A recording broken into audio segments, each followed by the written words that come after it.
Yo, what's up, everyone? This is Terry with College Football Stop, bringing you another show today. It's been a while, man. Listen, I got busy in life. Ain't been a ton going on with Ohio State football, but now spring ball happened, and honestly, I wish I would have did some more content during spring ball. But obviously, Ohio State just finished that off with the spring game this weekend, so I wanted to go live, man. It's been a while since I've been on the mic, so um, I'm just excited to talk about what played out this spring. This 2024 Ohio State football team, man, I think they're looking really good, and I think that we're in for a super exciting season. Obviously, there's kind of a lot going on right now. You know, Ohio State currently has a quarterback battle going on. We'll talk about that. That's a hot button subject right now. A lot of these young guys that came in, look, guys like Jeremiah Smith, a couple of second year guys like Jalen McClain, Jaden Bonsu, and then a couple younger guys like James Peoples. I want to get into some of those guys, Edric Houston, all that. We'll talk about that here in a minute. Again, man, just super excited to be talking Ohio State football again. The spring game was honestly kind of a letdown, right? If you were watching that game, you were expecting to see like fireworks and like big plays and the quarterback's arm talent on display, wide receivers making catches. Honestly, there was really none of that. And even with the first team defense, there was not really any like turnovers. There was some from the young guys, some from the young quarterbacks. But I mean, again, overall, it was just underwhelming. Didn't even do a lot of tackling, especially with the first team, which that's another thing that's kind of been a hot button subject. I've seen a couple of different like content creators from like Georgia and stuff like that, and they're kind of making fun of Ohio State for not tackling in the spring game. I don't know. Let me know in the comments what you guys think about that. Do you guys think that tackling in the spring game is something that you should do even with the starters? I'm kind of on the fence about it. I kind of, I'll talk about it here in a little bit some more, but I kind of think that they should tackle. I mean, you're gonna like you tackle in practice, right? Like if you're playing, I don't know. So I think Jim Knowles said that he doesn't like to do tackling in practice, but me personally, I think that they should. I think that ultimately, that's the game of football. That's going to help you get better.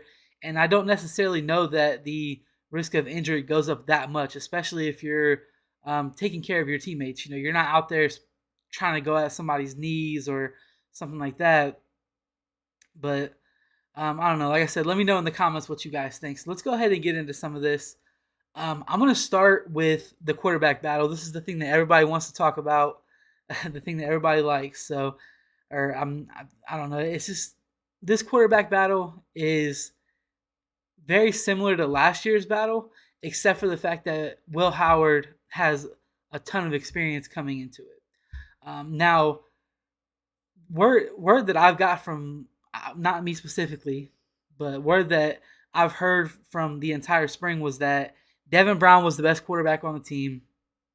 In terms of throwing the ball, he was making the right decisions. He was not turning the ball over a ton.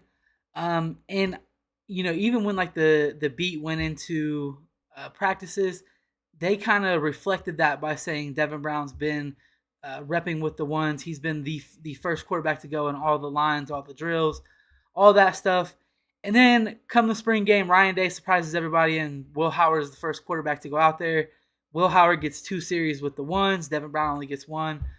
So what does that mean? A lot of people are speculating. Maybe that means that Will Howard is the starting quarterback, and there is some smoke about that too. The guys at Buckeye Scoop reported that Will Howard has been named the starting quarterback. I haven't seen anything from anyone else saying that. But if that is the case, it'll be interesting to see how it plays out in the fall. If they're going to continue, like, I mean, are we going to see who's the best quarterback in the fall, or is that decision already made? I don't know. I don't think it should be already made, but we'll see how it plays out. Honestly, my opinion on this quarterback battle is Will Howard. To me, I just want to kind of go over what I think these players are. And I tweeted this out not too long ago, kind of a breakdown of what I thought about each quarterback on roster.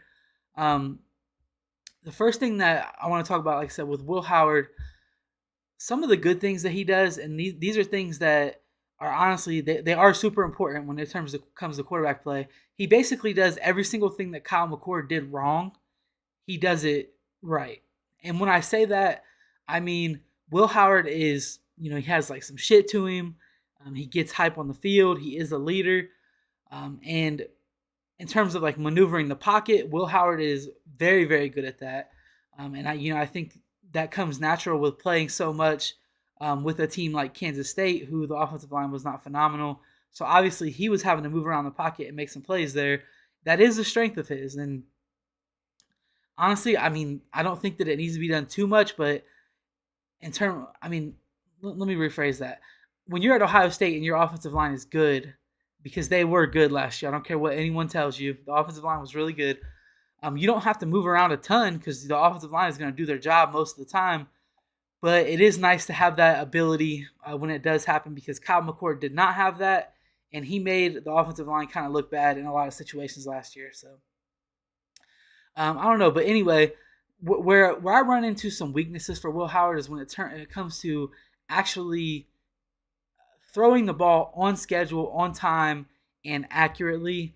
And if you look back at Will Howard's games, I took it upon myself to watch basically every game from last year at Kansas State, because I didn't want to talk about him from an uneducated point of view. Now there are some times when you're watching his games when the receivers are just not open, and it's Kansas State. They don't have the best talent over there. But I also think that some of that is a little bit overstated. When people talk about Will Howard, they talk about how, he's going to go from Kansas State to all of this talent on his team, and that's going to be the big difference maker to make him an elite quarterback. I don't think that's the case, especially when you're talking from a perspective of Ohio State, because Ohio State is going to be more talented than almost every single team that they play.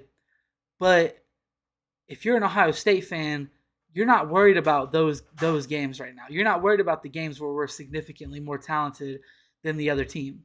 What you're worried about, and what we care about at this point, I think, as most Ohio State fans, is when we play against a team that is equally as talented as us, can we go out and win that game? Because honestly, that's the thing that Ryan Day hasn't done in his career.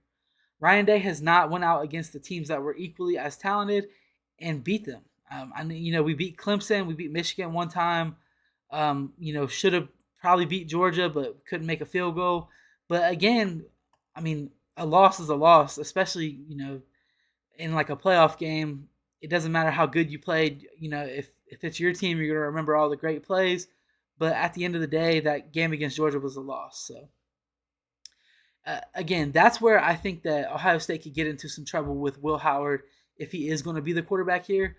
And that is, he's going to be great. He's going to put up numbers. But when it comes down to, okay, now we're in the playoffs, or now we're facing Michigan, which I have to say that because Michigan's beat Ohio State, but I don't think that they're going to be nearly as good this year. I think that Will Howard will be good enough to beat Michigan.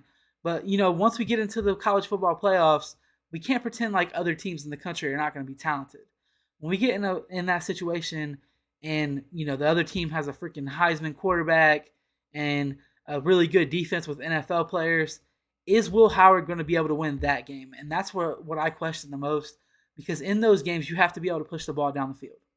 You just have to. And if you look back at like when Georgia did play Ohio State, like I said, we can't look at that as a win, but we had a quarterback that was able to push the ball downfield, and we were able to hang with them, go toe to toe until midnight, and then kind of fell off a cliff with the missed field goal. But anyway, the next guy I want to talk about here is Devin Brown, because right now the quarterback battle is just Will Howard and Devin Brown. A lot of people were trying to throw Julian Sayin into that mix, and I kind of stood on Julian Sayin is not going to start here as a true freshman. He's still a true freshman. He looks honestly physically underwhelming. And he just needs to put on some weight and put a little bit of time into the system. And I do think that kid is going to be special, because I think he has some crazy arm talent. But anyway, I originally was trying to talk about Devin Brown here, so let's get on that. Obviously, Devin Brown kind of been a program guy, if you want to call him that. Kind of said, I'm not going nowhere. I don't care what anybody has to say. I'm here to battle. I'm here, The question is Ryan Day going to make it an even quarterback battle? Or even, I shouldn't even say even, I should say fair. Because last year, There was a lot of smoke. A lot of information came out from guys who I trust personally, that Devin Brown was the better quarterback all of camp, all of fall camp, and Kyle McCord ended up being named the starter. I kind of I believe it, especially because of what the product we saw on the field, with Kyle McCord, because obviously he was not very good all year last year. So I don't know. We'll see. It's kind of the same thing coming out from this spring camp that came out of that fall camp last year, and basically it's that Devin Brown is the best quarterback on the team. Now, I mean, I do, when I talk about Devin Brown, I like to be realistic about his strengths and his weaknesses, because for some reason Devin Brown became like a polarizing figure for Ohio State, and obviously that's because the guys at Minnesota Sports said that he was going to be the starter, kind of became them against the Ohio State beat, which became like East Ohio. It was like a civil war going on last year, which honestly it was kind of cool, kind of funny, but anyway, it's kind of the same reports coming out that Devin Brown's been the best quarterback throwing the ball, has turned the ball over the least, and he does have some weaknesses. So like, I'm gonna start with strengths, just like I did with Will Howard though. And for me, I think that Devin Brown is, I think that he has the best arm strength and the best arm talent on this team right now. Now, obviously, guys like Julian Sand, I think, have a chance to pass him, and even maybe Aaron Noland. But currently at this time, if I'm looking at who's going to be able to put a ball into a window or drive the team down the field, or push the ball down the field and be successful, I guess is what I'm looking at. To me, that's Devin Brown. Obviously, there was like some injury issues last year. And to me, I think that's a nothing burger. If he gets hurt again, then okay, maybe there's something to it. But I mean, dude, he broke his finger or whatever hitting a helmet, throwing a pass. Got his ankle twisted by a Penn State player. Literally, go back and watch it if you don't believe me. The dude put him in a fucking ankle lock, and the rest of his team jumped on top of him and bent him backwards.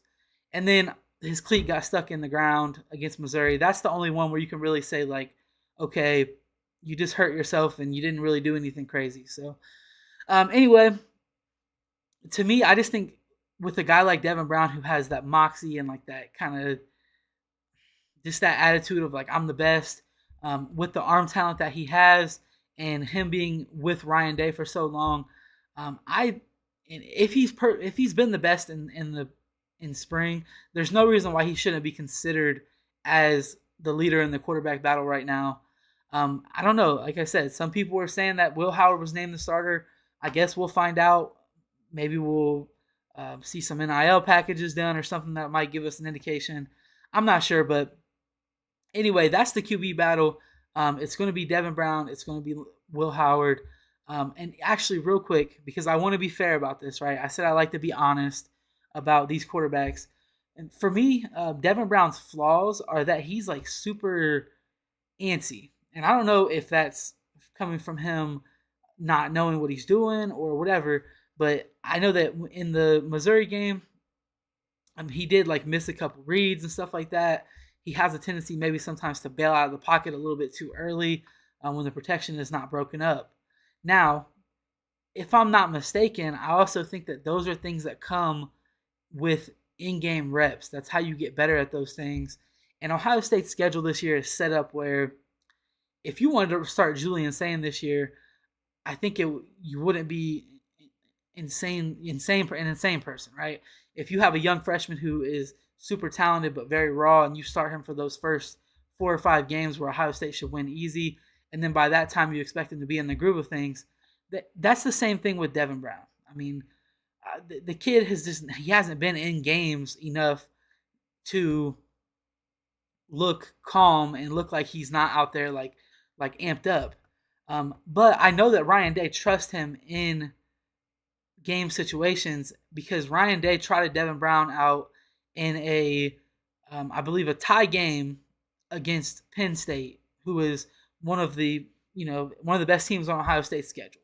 So to me, like the idea that Ryan Day doesn't trust Devin Brown to be in a football game is not exactly true, because he rode him out in one of the biggest games of the year when the game was still tied, and obviously that was that red zone package. Devin Brown did it one time and then came back in the game a little bit later, and that's when he got injured on a play where he scored a fucking touchdown, but they didn't even count it as a touchdown, and Ohio State actually turn the ball over on downs on that same exact drive. That's just a little nugget from the Penn State game. Um, but I don't know. I just think that Devin Brown's kind of been written off too much, and at the same time, Will Howard is also probably being written off a little bit too much because there is some of that like baller in him, and you've seen that in a couple games last year, including some of the best teams that they played against. So like Will Howard had against Texas, he had a terrible first half. Now, I do believe that if he didn't play so terrible in the first half, they probably beat Texas last year, which wouldn't that be crazy? That would have completely changed the whole college football playoff picture and maybe opened up a spot for Ohio State to get in there. And then Kyle McCord wins the Natty, and we're not even talking about this. But anyway, but going back to what I was talking about, Will Howard had two of his best games against two of the best teams they played against, which was Texas and Missouri. So I mean, there is some of that like baller, that it factor to Will Howard. I'm sorry if I said Kyle McCord. I meant Will Howard. He has some of that it factor. I just don't think that he's the guy that I want in a playoff game. And that's kind of how I've been looking at it this entire time. Because when it comes down to the playoffs, you got to be able to put points up on the board. You got to be able to make big splash plays. And I don't think that Ohio State can win a national championship. I shouldn't say that. I don't think Ohio State will win the national championship if Will Howard is the starting quarterback. But I think that they can, right? But they just need some things to go their way. They need the running game, the running backs to stay healthy. They need the run game to really click, which I do want to kind of get off of the quarterbacks now and get into some of the other things from this spring that are exciting. I actually just piggyback this right into the Ohio State running game. This might be the single most thing that I'm excited about for this upcoming football season, because Ohio State has the two of the top 5 running backs in college football on their team, with TreVeyon Henderson and Quinshon Judkins. And honestly, Quinshon looks good in Ohio State uniform, man. He looks like a beast out there, so I'm excited about that. But I'm excited with Chip Kelly's run scheme. And you could even see some of this in the spring game. If you were willing to actually take a minute and watch the offensive line in that game, especially when you were watching the ones, Chip Kelly does a lot of things with like folding guys, pulling guys. I think most of his run scheme is based on stretch, which is kind of scary if you're thinking about Ohio State's run game not being great using stretch over the last couple years. But it's a lot more multiple. Chip does a lot of things with guys motioning into the backfield in terms of like multiple handoffs to wide receivers we saw in the spring game.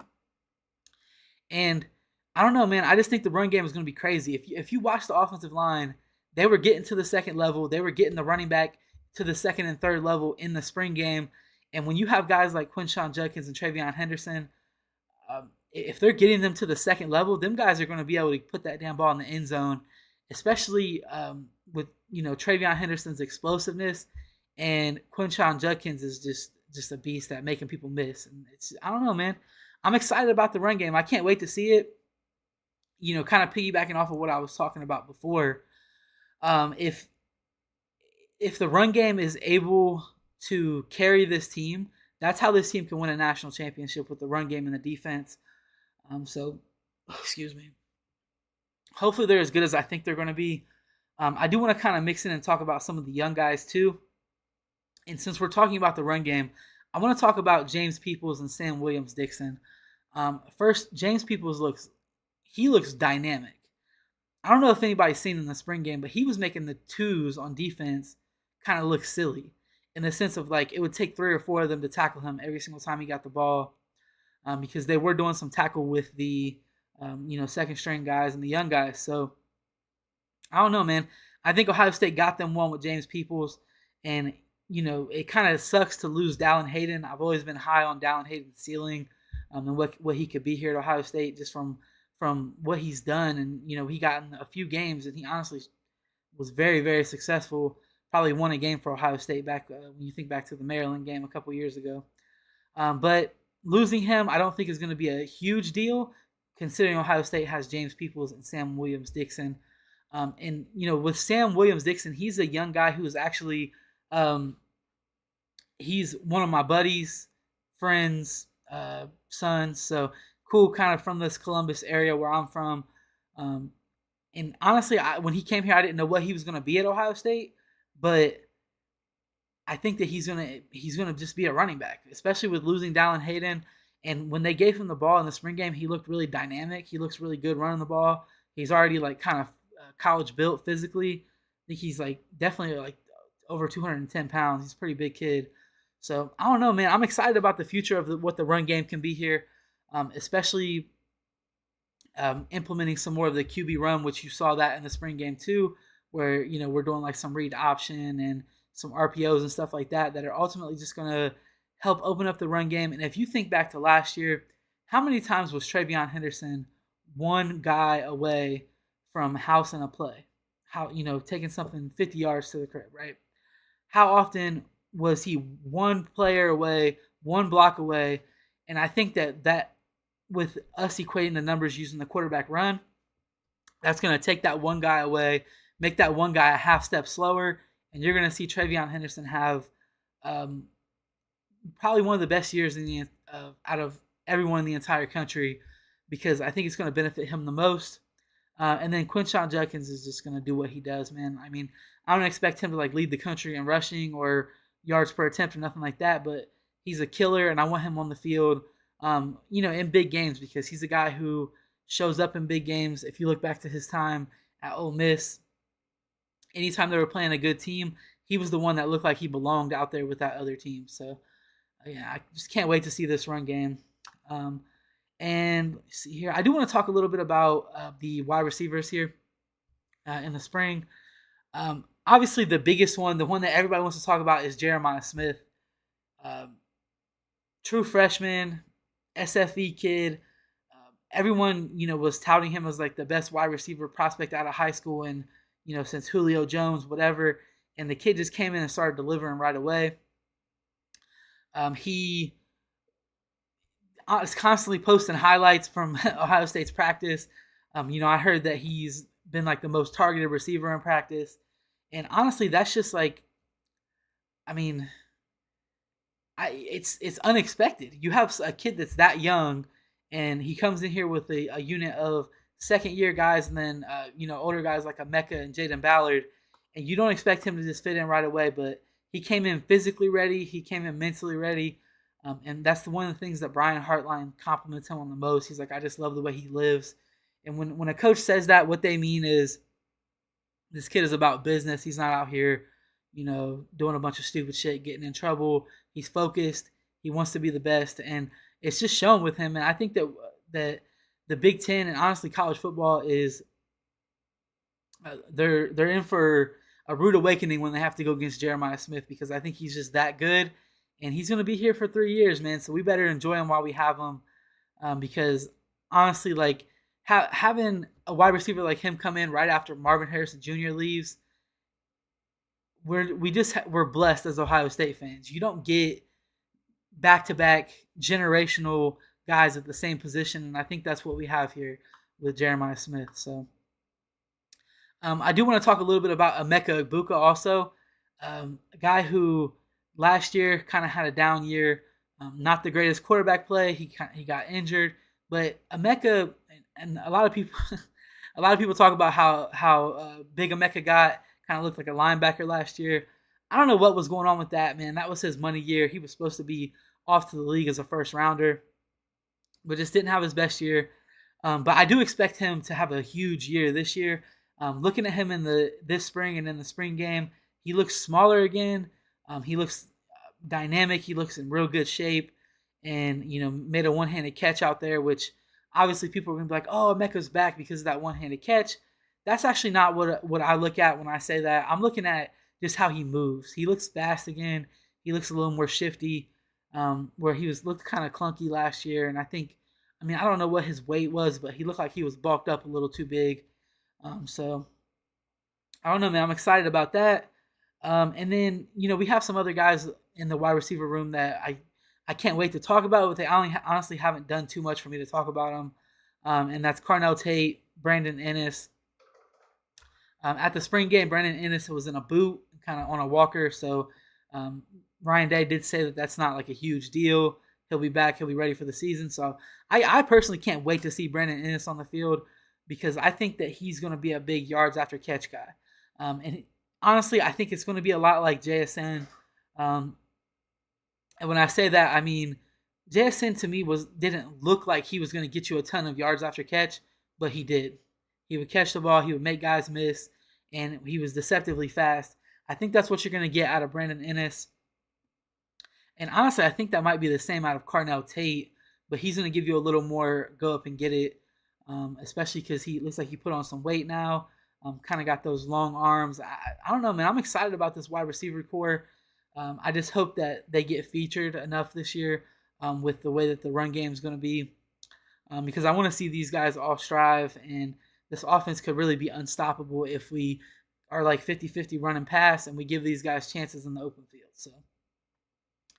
All right, and then so the last thing I want to talk about with the offense here is the offensive line. This is something that is kind of I would say, a subject of controversy right now because a lot of people are talking about how the offensive line is one of the only things that can really stop this team from being good or being elite this year.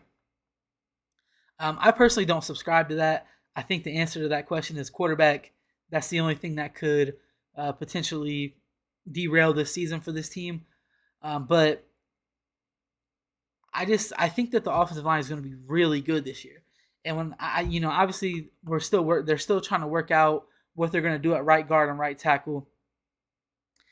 And I know people don't want to hear this, but I think that Fryer is going to end up being the right tackle unless they can bring in like a surefire NFL type guy from the portal, which I don't know, man. It just depends. I don't think they're going to be looking that hard because I think that Ryan Day and Justin Fry think highly of Fryer.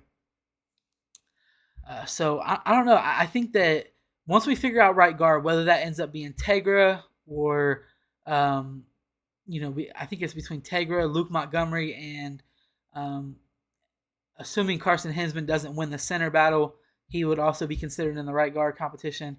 Ohio State could bring someone in the portal there. I don't know. I don't think that position is going to be bad enough to derail how good this offensive line can be. I think we're going to have an NFL left tackle with Josh Simmons, NFL left guard with Donovan Jackson, and then Seth McLaughlin's probably going to win the center battle. And honestly, he looks really good. If you watch him move around, he looks really good. I just hope that there's no snap issues there. Obviously, that's something that Ohio State needs to coach out and get that fixed. And I seen that like one or two in the spring game, but I don't even know if it was from him. I think at least one of them was, but other than that, I mean, it wasn't even like a terrible snap. It was just a little bit low. So I don't know. I just think that with Chip Kelly's run scheme and with how good that the offensive line already was last year at pass protection, with guys like Fryer having a good offseason, Simmons having a really good offseason, I think this offensive line is going to be dominant. I even tweeted out that they were going to win the Joe Moore Award. I'm going to stand on that, and I don't care what people think. If they don't win it, it is what it is. I really don't care. I'm happy with being wrong. It is what it is. But the reason why I think that that's possible is because the way Ohio State's going to run the ball this year, it's going to look sexy in terms of the offensive line. Them guys are going to be moving around, doing a lot of things that they were not doing last year. And if you have one of the better run games in the country and don't give up a bunch of sacks, you're going to be in the mix for that Joe Moore Award. And I think that's where Ohio State's going to be at next year. All right, so moving on from that, I want to talk a little bit about the defense here, and then I got to wrap this up and get going. As always, guys, hit the like button, the subscribe, and all that good stuff. I'm going to try to get some more content out. Definitely weekly, but probably more like a couple times a week is what I want to start doing here. So maybe we'll have a little bit of recruiting stuff because there's not going to be a ton of actual football going on right now, but the transfer portal is open. And it hasn't been as crazy as people said it was going to be, but I do think that it will get a little bit crazier once all of the spring games are done. You still have teams like Michigan and I think Texas. I could be wrong about that. I don't know. Teams like that haven't finished up their spring games yet. But once that does happen, I expect to see some more movement and possibly even a little bit more movement out for Ohio State, which it seems like Ryan Day has been doing a good job of kind of cleaning up roster spots. And like, you either need to be a starter or you need to be someone who, we know is going to be challenging for a spot on this team within the next 2 years, or you got to go. And that's honestly how it should be at a program like Ohio State. All right, so I want to talk a little bit about the defense. I'm not going to go as in depth because I'll do a little more in depth breakdown on the defense on another show, just because we're kind of already like 30 minutes in. All right, anyway, I'm super excited about what this defense is going to be this year because I think Ohio State has the best secondary in college football. Especially when you look at adding guys like Caleb fucking Downs, it doesn't look real or seem real that Caleb Downs is playing for Ohio State. It's probably going to take a few games and a few times of him making big plays for me to be like, I can expect that from one of our players. Like, that's Caleb fucking Downs. Anyway, but we have insane depth and insane talent in the secondary this year. I personally have been the highest on Davison Igbinosun, and a lot of people have kind of questioned me for this. I've made the statement I think Davison Igbinosun will be the highest drafted corner on this team, even over Denzel Burke, who had a pretty high grade last year. I think he was like late first, early second round grade. But I think that Davison Igbinosun is going to fly up that board just because Iggy, to me, is a unique player. And the NFL loves that type of shit, and they should because it takes a unique player to really stand out in the NFL. And, Iggy being like 6'2", kind of that long, lengthy body, but also, also being probably the best tackler on your team while being super physical, while bringing juice and energy. Those kind of guys are just unique, man. They don't come all the time. You don't get those types of players all the time. So I think Iggy has the highest ceiling on the team currently. That's from the starters, because there's another guy who I want to talk about in a minute, Jermaine Matthews, who I think probably might have the highest ceiling out of everyone on the defense. But anyway, or at least in the secondary, in the corner room, not the secondary, because obviously then we're talking Jermaine versus Caleb Downs. Anyway, moving on from that though, I think Denzel Burke is ready to prove that he's a lock first round pick. So I think Ohio State could have two corners go in the first round this year. And I hope if that is the case that Iggy goes before Denzel Burke, because nothing against Denzel, but that's just my take, right? I want my take to be right. Anyway, moving on from that, the nickel position, Jordan Hancock, again, another super, super solid player. And honestly, if I'm focusing on spring, there's not really too much to talk about with Jordan Hancock. There is another guy in the secondary who I'm excited about. And I think I kind of jumped the gun a little bit. I was talking to some of my buddies, and I'm like, I think Jaden Bonsu should start this year. Maybe it was a little bit too disrespectful to Lathan Ransom, who hasn't been practicing, or at least we haven't seen much of him because of the injury he sustained last year. But Lathan Ransom will probably be starting at that like strong safety spot. But I really like what I see out of Jaden Bonsu. To me, and another comment I made was, to me, he looks like an SEC safety. And he just looks super fast. Looks like he's reading stuff fast. He's going to get playing time this year. Regardless of, who ends up being the starter, I expect to see Jaden Bonsu on the field a lot. Keep a lookout for him because I think that kid is ready to just be a playmaker. You saw some of that in the spring game. Another young guy who, honestly, there's not been much talk about until Ryan Day mentioned his name in a press conference, was Jalen McLean. And he ended up having like a pick six in the spring game. So keep a lookout for that kid. I think he may be like, maybe like backing up Caleb Downs. I don't know where Malik Hartford plays into that position too, but I mean, honestly, the safety position at Ohio State is deep right now. And I think most of the credit for that probably goes to Tim Walton. I mean, obviously Matt Guerrieri is the safeties coach at Ohio State, but I just think that anybody in that secondary is looking up to Tim Walton. He just has that kind of impact and that kind of pull at Ohio State. So I don't know, man. I'm excited about what the secondary can be, with the guys that we have in terms of depth. Like I was talking about before, Jermaine Matthews maybe has the highest ceiling on the team as a corner. When you look at him, he just looks like he's going to be an NFL player for for a long time and be a star. And I mean, right now he's currently probably what the third corner if you don't count Jordan Hancock as a corner, if you consider him a nickel. But I expect to see a lot of playing time out of Jermaine Matthews, guys like Calvin Simpson Hunt, who personally was my favorite cornerback coming out of high school in that class with Jermaine Matthews.